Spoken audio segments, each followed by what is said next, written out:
Halo Tribuners, bersama saya Diamita, Anda sedang menyaksikan live update Tribun News edisi Rabu 26 Januari, maksud kami edisi Jumat 28 Januari 2022 sore. Seperti biasa, kami akan menyajikan informasi terkini dari berbagai daerah yang akan dilaporkan secara langsung oleh reporter kami di lapangan. Bersama saya Diamita, inilah live update selengkapnya. Kita menuju kabar pertama, Tribuners, dari Provinsi Jambi. Belasan anggota geng motor yang sering bertindak sadis di kota Jambi berhasil ditangkap Satreskrim Polresta Jambi dan Direskrimum Polda Jambi. Tidak hanya itu, petugas juga turut mengamankan dua pelaku yang merupakan penadah barang-barang hasil rampasan pelaku. Mirisnya, para pelaku masih usia pelajar, sekolah menengah pertama, yakni rata-rata usia 15 hingga 16 tahun. Informasi lengkapnya akan disampaikan rekan Aryo Tondang, jurnalis dari Tribun Jambi yang kini sudah bergabung bersama kami di sana. Halo rekan Aryo. Halo Dea, selamat sore. Selamat sore. Aryo, bisa Anda informasikan dari informasi yang sudah Anda dapatkan ini, apa sebenarnya motif para pelaku geng motor ini? Oke, terima kasih Dea. Kami informasikan kembali Dea, memang dalam 2 pekan terakhir Kota Jambi memang kerap diserang atau adanya peristiwa-peristiwa penyerangan yang diduga dilakukan oleh kelompok geng motor. Berdasarkan hal tersebut Dea, tim gabungan dari Polresta Jambi dan Reskrimum Polda Jambi akhirnya melakukan patroli besar hingga akhirnya berhasil mengamankan sebanyak 14 orang yang tergabung dalam anggota geng motor. Untuk motif sendiri dia dari keterangan Kapolresta Jambi Kombes Pol Eko Wahyudi, di mana kelompok geng motor ini sendiri ada 3 kelompok dia yang di mana merupakan mempunyai motif berbeda-beda. Dua kelompok maksudnya dia mempunyai motif yaitu hanya untuk sebuah eksistensi atau membutuhkan pengakuan dari masyarakat, sehingga ini lebih dikategorikan ke arah kenakalan remaja. Mereka menyerang masyarakat hanya untuk mendapat pengakuan seperti itu. Kemudian satu kelompok lainnya dia, yaitu yang disebut kelompok Bougainville, ini lebih mengarah pada tindakan kriminal dia, di mana para pelaku ini menyerang korban dan merampas barang-barang milik korban untuk kemudian dijual dan hasilnya dipakai untuk kehidupan sehari-hari dan bersenang-senang, begitu Dea. Lalu bagaimana dengan keterangan polisi terkait proses hukum kepada pelaku yang masih di bawah umur?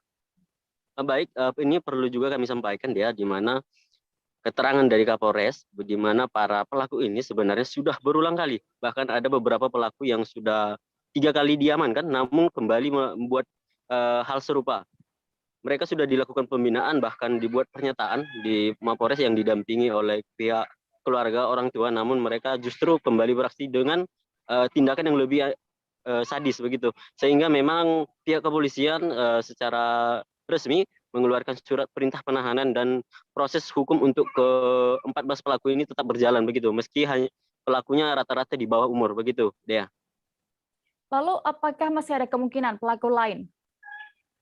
Untuk sementara hasil press release dari Kapolres kemarin, dia bersama dengan Direskrimum Polda Jambi, Kombes Pol Kaswandi Irwan, mereka mengungkapkan ada sekira 7 orang yang masuk dalam daftar pencarian orang, ya ini termasuk di kelompok Bougainville, yang mereka adalah beraksi untuk merampas barang milik korban atau lebih tepat dikatakan sebagai begal. Ini masih ada 7 orang yang dalam proses pencarian dan pengejaran oleh pihak kepolisian, begitu Dea. Baik, terima kasih rekan Aryo Tondang. Dan berikut Tribuners kami tampilkan keterangan dari Kombes Pol Eko Wahyudi selaku Kapolresta Jambi terkait kasus ini selengkapnya.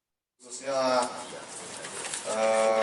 pelaku penjaringan kekerasan ini yang dilakukan oleh anak-anak di bawah umur berkat bantuan dan kerjasama baik dari Direktorat Kriminal Umum maupun Direktorat Samapta Polda Jambi. Untuk secara teknis, baik masalah penyelidikan maupun penyidikan nanti akan disampaikan oleh Pak Kasat Reskrim maupun Pak. Sudah kita amankan pelaku 14 orang dari 5 tempat kejadian perkara. Status mereka pelajar atau? Kebanyakan rata-rata sudah drop out atau sudah putus sekolah, bahkan sudah ada yang dewasa. Hanya 2 orang yang umurnya sudah dikategorikan sebagai sudah dewasa. Terus Pak, yang lainnya itu masih di bawah umur. Apakah mereka juga dipengaruhi dengan alkohol? Untuk melaksanakan pencurian dengan kekerasan atau penganiayaan, mereka selalu mendahului dengan mengkonsumsi minuman keras. Sampai sekarang, yang pertama eksistensi, mencari jati diri, kemudian yang kedua memang mereka mencari kehidupan atau mencari ekonomi untuk kehidupannya sehari-hari. Karena mereka kebanyakan dari keluarga yang broken home, banyak yang putus sekolah, bahkan SD pun ada yang tidak tamat. Dari 5 kejadian perkara ini ada 3 kelompok. Yang pertama, kalau boleh saya sampaikan, yang pertama kelompok Bougainville, kemudian kelompok Silinca, dan kelompok Flamboyan. Sampai sekarang kita belum menemukan apakah mereka terorganisir atau tidak. Tapi untuk kesimpulan sementara mereka tidak. Seperti saya sampaikan tadi, sebelum kita lakukan penangkapan terhadap 5 tempat kejadian perkara ini, sebagian besar mereka sudah pernah kita amankan. Bahkan ada yang 2-3 kali kita amankan di Polresta Jambi. Dan kita sudah melakukan pendataan, kita buatkan datanya yang ada di Polresta. Setelah kita lakukan penyelidikan yang di backup oleh Ditkrimum, ternyata pelaku dari pencurian dengan kekerasan dan penganiayaan ini itu dilakukan oleh rata-rata mereka yang pernah kita amankan di. Seorang warga Minas Barat, Kecamatan Minas, Kabupaten Siak, Provinsi Riau, tewas setelah diduga terinjak gajah Sumatera. Korban bernama Palen Peter Aritonang, berusia 56 tahun, ditemukan oleh saksi mata di kebun sawitnya. Kebun itu berada di Tahura SSK 2, Desa Rantau Bertuah, Kecamatan Minas, Kabupaten Siak. Detail informasinya akan disampaikan wartawan dari Tribun Pekanbaru. Ada rekan Rizky Armanda yang kini akan menyampaikan laporan lengkapnya. Halo rekan Rizky. Ya, halo Dea. Bisa Anda ceritakan bagaimana kronologi kejadian awal penemuan korban dan juga bagaimana saat itu kondisi korban saat ditemukan? Ya, baik. Dapat saya sampaikan bahwa peristiwa seorang pria yang diinjak oleh gajah ini terjadi pada hari Kamis kemarin sekitar pukul 7.30 waktu Indonesia Barat. Korban pertama kali ditemukan oleh seorang saksi mata sekira pukul 8 di kebun sawitnya yang berada di Taman Hutan Raya atau Tahura SSK 2 di Desa Rantau Bertuah, Kecamatan Minas, Kabupaten Siak. Adapun kronologi penemuan dari pria ini adalah yakni sekitar pukul 7.30, saksi yang bekerja di kebun sawit korban berangkat ke lokasi untuk tujuan memanen buah sawit. Namun begitu sampai di kebun sawit, saksi tidak melihat keberadaan korban dan mencoba mencari ke sekeliling kebun sawit tersebut. Kemudian tak berapa jauh, saksi melihat ada bekas tapak kaki gajah di belakang pondok milik korban. Dan korban ketika itu melihat saksi sudah tergeletak dengan kondisi bersimbah darah dan sudah meninggal dunia. Di sekitar korban banyak ditemukan tapak bekas kaki gajah, begitu dia.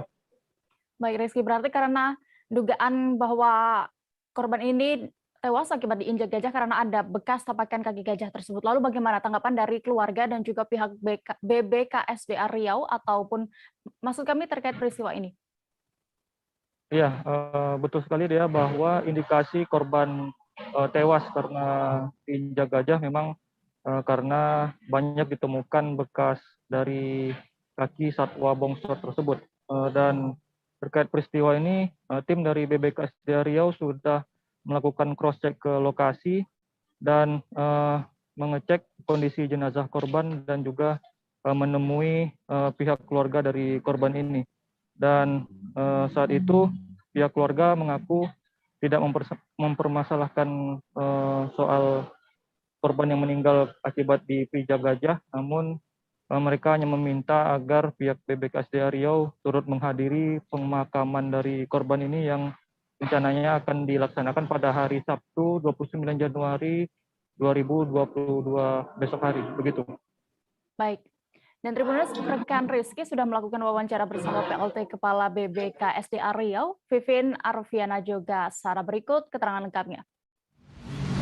Baik, yang pertama tentunya kami dari Balai Besar KSDA Riau mengucap sangat berduka cita ya, ikut berduka cita dengan kejadian seperti ini. Dengan meninggalnya adanya korban terkait dengan konflik gajah dan manusia.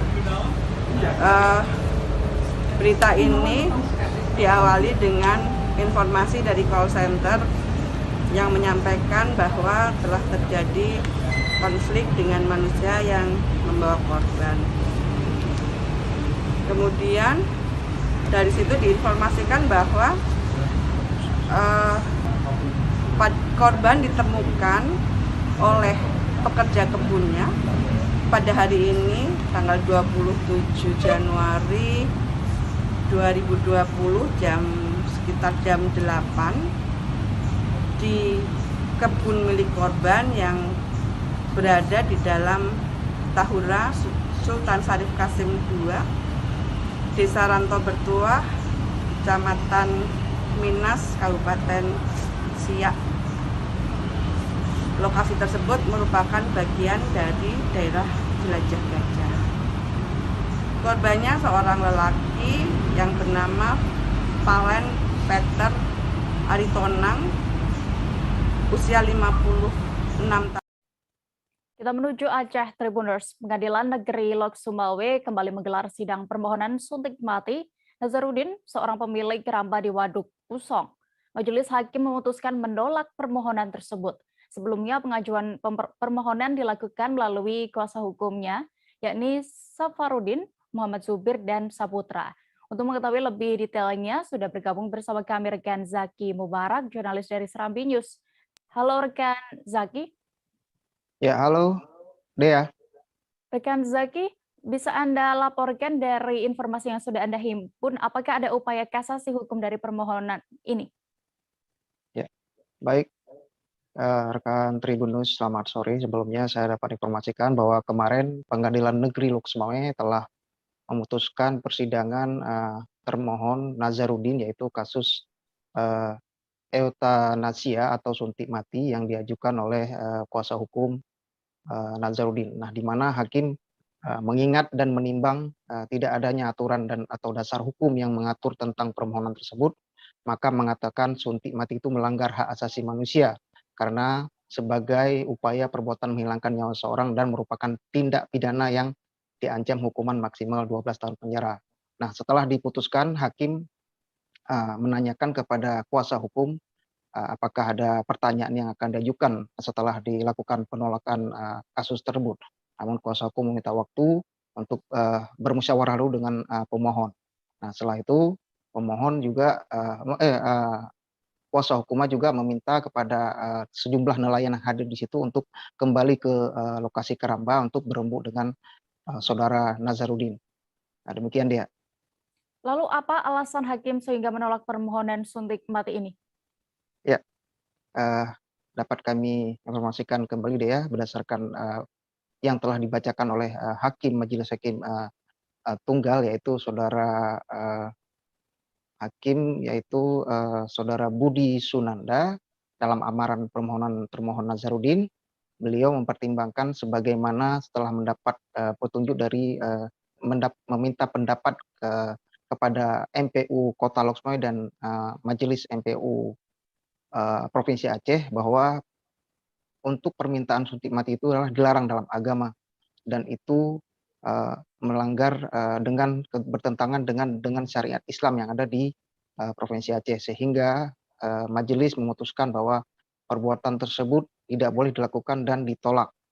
Selain itu, majelis juga mengumumkan bahwa lokasi waduk tersebut adalah tercemar dengan limbah merkuri atau limbah-limbah rumah tangga yang ada di sekitar lokasi tersebut. Nah, sehingga keputusan majelis hakim pada saat itu bahwa tidak ada boleh tempat memelihara ataupun tidak ada boleh tempat yang dilakukan untuk memelihara ikan atau jenis-jenis lainnya yang ada di waduk Pusong tersebut ya. Baik, terima kasih rekan Zaki Mubarak untuk laporan Anda, dan berikut Tribuners kami tampilkan hasil wawancara jurnalis kami bersama pihak terkait permasalahan ini.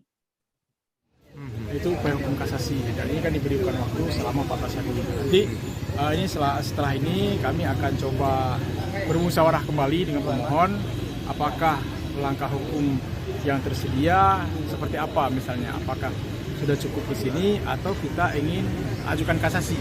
Ini akan kita coba diskusikan lagi dengan pemohonnya nanti. Nggak mungkin dengan warga yang ada di sini nanti. Finalnya kapan ini kira-kira untuk menindaklanjuti ini?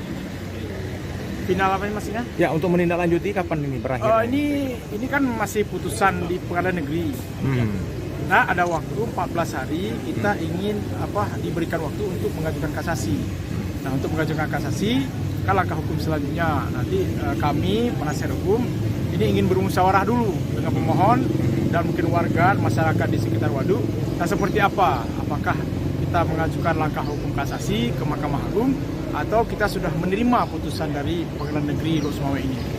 Atas dasar apa ditolaknya hari ini terhadap permohonan? Tadi banyak ada pertimbangan hukumnya, kemudian ada pertimbangan dari ayat-ayat Al-Quran yang dibacakan, tapi saya akan karena banyak tadi enggak. Tadi kita telah mengikuti sidang terkait euthanasia ini yang pemohonnya adalah Bapak Nazarudin dengan agenda itu ada agenda tadi alat bukti dan juga saksi. Bukti yang tadi telah kita hadirkan ada 3 alat bukti dan juga ada 6 orang saksi yang telah kita hadirkan tadi dan telah kita lakukan pemeriksaan dan juga majelis tadi di persidangan gitu ya. Saksi itulah yang kita berhasil hadirkan tadi itu ada 6 orang saksi dalam perkara ini. Ya, untuk kita kalau berbicara agenda sidang berikutnya itu adalah penetapan bagaimana dengan hasil dari setelah agenda sidang pertama yaitu permohonan terhadap euthanasia ini dan tadi juga agendanya pemeriksaan saksi dan juga bukti yang telah kita hadirkan. Setelah dari itu akan ada penetapan yang dilakukan oleh majelis hakim itu pada agenda berikutnya yaitu minggu depan gitu. Sidang akan dilanjutkan pada minggu depan dengan agenda penetapan. Penetapan yaitu nanti akan memutuskan bagaimana hasil dari yang telah jalankan sidang 2 kali agenda ini. Bagaimana itu? Itulah kita lihat nanti bagaimana hasil dari kesimpulan dari majelis gitu kan. Sidangnya sudah dilakukan dengan 2 kali sidang yang sebelumnya. Itu untuk hasilnya itu bagaimana kita lihat setelah agenda di minggu depan nanti di hari Kamis. Pak Nazarudin sendiri belum hadir. 3 prajurit TNI gugur dalam baku tembak dengan kelompok kriminal bersenjata di pos TNI Distrik Gome, Kabupaten Puncak, Papua, pada Kamis 27 Januari 2022 kemarin. 3 prajurit itu adalah Serda M. Rizal Maulana Arifin, Pratu Tupel Alomowan Baraza, dan Pratu Rahman Tomilawa. Suasana duka masih menyelimuti rumah keluarga korban Serda M. Rizal Maulana Arifin di Dayakolot, Bandung, Jawa Barat. Kabar selengkapnya akan disampaikan rekan Lutfi Ahmad Mauludin, jurnalis dari Tribun Jabar yang kini sudah bergabung bersama kami di sana. Halo rekan Lutfi. Ya. Rekan Lutfi, kapan awal keluarga akhirnya mengetahui bahwa Sertu Anumerta Muhammad Rizal ini gugur dalam baku tembak di Papua? Awal keluarga Sertu Anumerta M. Rizal ini mengetahui bahwasannya M. Rizal menjadi ataupun gugur dalam baku tembak di Papua pada hari kemarin, tepatnya sekitar pukul 7 pagi. Namun awalnya ayah dari almarhum tidak percaya akan terjadinya hal yang menimpa almarhum sehingga dapat gugur. Namun setelah beberapa waktu terdapat telepon atau kabar dari satuan anggota TNI